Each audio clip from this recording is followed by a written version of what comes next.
ہمارے ایک دوست تھے، ان کی بیٹی کی شادی تھی، تو میں کبھی نہیں جاتا ایسے موقعوں پر اس قسم کی جگہ پر، لیکن اس نے میری اتنی منت کی کہ میں شرمندہ ہی ہو گیا. میں نے کہا اچھا بھائی میں آ جاؤں گا.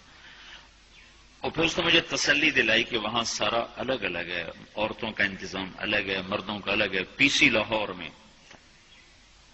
تو میں نے کوئی 30-32 برس کے بعد اس ہوٹل میں قدم رکھا. ماضی کے دھندلکوں میں جھانکتے جھانکتے کتنی صبح کتنی شامیں وہاں گزری ہوئی تھیں غفلت کی. تو میں جب وہاں سے نکلنے لگا کھانے کے بعد، تو عورتیں نکل رہی تھیں، اکثر بے پرد تھیں. تو وہاں گیلری میں مجھے کسی نے روک لیا، مجھ سے بات کرنے لگ گیا. میں کھڑا ہو گیا. دائیں بائیں کچھ اور عورتیں کھڑی تھیں. اتنے میں سب کی نظر پیچھے لگی، عورتوں کی بھی مردوں کی بھی. تو مجھے سمجھ میں نہیں آیا کہ یہ نظریں پیچھے کیوں اٹھ رہی.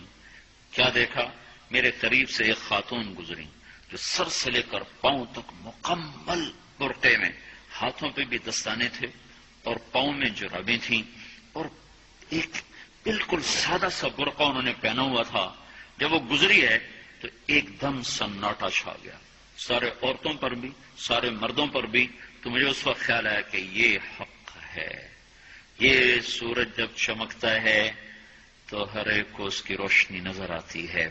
وہ عورت اتنے اعتماد سے گزری، ورنہ ایسے ماحول میں تو جنہوں نے پردے کیے ہوتے ہیں وہ پردے اتار دیتے، سر سے دوپٹے اتار دیتے. وہ اس میں اس طرح گزری، سب کی نظریں شرم و حیا سے جھک گئیں. وہ عورتیں جن کے دوپٹے کہیں جا رہے تھے ان کی بھی نظریں شرم و حیا کی وجہ سے جھک گئیں. یہ مسلمان عورت کی پہچان ہے. یہ فاطمہ کی بیٹی ہے، یہ خدیجہ کی بیٹی ہے. یہ مغرب کی ننگی بیٹی نہیں ہے کہ جہاں ماں بیٹی کا تصور ختم کر دیا گیا ہے. اب وہ گندگی ہماری طرف پھینکنا چاہتے ہیں، وہ ہمیں یہ گند چاٹنے پر لگانا چاہتے ہیں.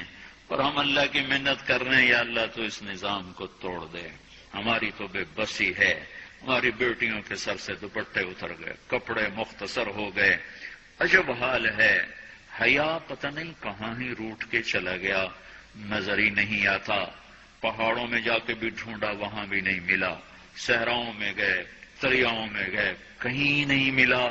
کبھی ایک صفت ہوا کرتی تھی، آج پتہ نہیں کہاں سے ملے گی، کس بازار سے ملے گی. وہ منڈیاں ہی بند ہو گئیں.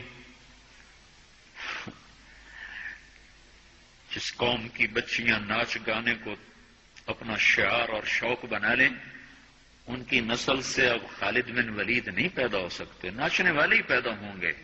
محمد بن قاسم نہیں پیدا ہو سکتے، طارق بن زیاد نہیں پیدا ہو سکتے.